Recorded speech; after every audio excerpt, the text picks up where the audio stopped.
பெலன் ஓட்ட போல காஞ்சிருச்சு. அடுத்த வசனம் வாசிங்க. என் நாவு இயேசுவோட நாவு மேல் வாயோட ஒட்டி கொண்டது. இயேசு தான் அவர் சொன்ன மாதிரி கரெக்டா ஆன்சர் சொல்லிட்டாரு. இயேசுவோட மேல் நான் ஒட்டு இருக்கிறதுனால இப்ப பாருங்க, நான் பேசிட்டு இருக்கும்போது எனக்கு தாக்கம் அடிக்குது. நான் பாருங்க குடிச்சிட்டே இருக்கேன். அடுத்த வசனத்தை படிங்க. என்னை மரணத்துள்ளிலே போடுகிறேன்.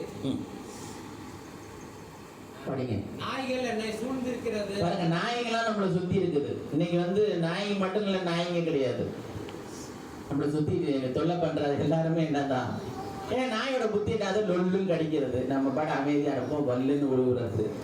வல்லுன்னு உழுவணும். நீங்க வேலை செய்யற இடத்துல இது நிறைய இருக்கணும். வேலைக்கு போற இடத்துல இன்னைக்கு சீக்கிரம் போய் இன்னைக்கு என்ன வம்புக்குன்னே வருவாங்க. நேற்றெல்லாம் ஸ்கெட்ச் போட்டு யோசிச்சுட்டு வருவாங்க. இது செஞ்சா இப்படி செய்யணும், அப்படி செஞ்சா இப்படி செய்யணும். இருக்குதா இல்லையா வேலை செய்யற இடத்துல? நம்ம சுத்தி குத்தி இருக்கிற இடங்கள்ல வீடுகளுக்கு பக்கத்துல காட்கள் நமக்கு எப்படி இருக்காங்க? எல்லாம் புண்ணியவான்களும் எல்லாம் புண்ணியவான்களா இருக்காங்களா? எல்லாம் நம்ம வீட்டுக்கு எல்லாம் ரொம்ப பண்ற ஆளுங்களா தான் இருக்குது. என்ன பண்றது? சரி, அடுத்து படிங்க. பொல்லாதவர்களின் கூட்டம் என்னை வளைத்து கொண்டது. பாருங்க, பொல்லாதவங்களோட கூட்டம் என்ன பண்றது? வளைச்சிச்சு. அடுத்து என் கைகளையும் என் கைகளையும் என் கால்களையும் உருவ குத்தினார்கள். யார உருவ குத்தினாங்க?